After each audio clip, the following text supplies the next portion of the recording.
তথ্য সম্প্রচার উপদেষ্টা মোহাম্মদ মাহফুজ আলম বলেছেন, বাংলাদেশের মানুষ সর্বোচ্চ ধর্মীয় স্বাধীনতা ভোগ করছেন।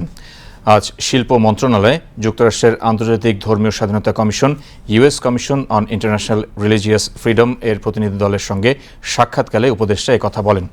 উপদেষ্টা জানান, এ অঞ্চলে মুসলমান হিন্দু সম্প্রদায়ের দীর্ঘদিনের সহাবস্থানের ঐতিহাসিক প্রেক্ষাপট তুলে ধরে তথ্য সম্প্রচার উপদেষ্টা বলেন, বর্তমান বাংলাদেশে ধর্মীয় কারণে কোনো নাগরিকের প্রতি বৈষম্য করা হচ্ছে না। সকল ধর্মের মানুষ সমান অধিকার ভোগ করছেন।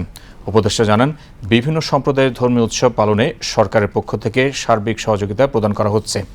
গত কয়েক মাসে দেশে কোনো সংখ্যালঘু নির্যাতনের ঘটনা ঘটেনি উল্লেখ করে তিনি বলেন, সংখ্যালঘু নির্যাতন প্রতিরোধে সরকার কঠোর অবস্থানে রয়েছে। বাংলাদেশে সংখ্যালঘু নির্যাতনের ঘটনা ঘটছে বলে একটি মহল সবসময় অপপ্রচার চালাচ্ছে। এই অপপ্রচারের বিরুদ্ধে সকলকে সোচ্চার হতে হবে।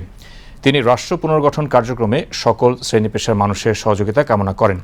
সাক্ষাৎকালে যুক্তরাষ্ট্রের আন্তর্জাতিক ধর্মীয় স্বাধীনতা কমিশনের চেয়ারম্যান স্টিফেন স্নেক, ঢাকাস্থ মার্কিন দূতাবাসের চার্জ দি অ্যাফেয়ার্স মেগান বোলদিন, দূতাবাসের political economic counsellor Eric Gillan ও আন্তর্জাতিক ধর্মীয় স্বাধীনতা কমিশনের senior policy analyst Seema Hasan উপস্থিত ছিলেন।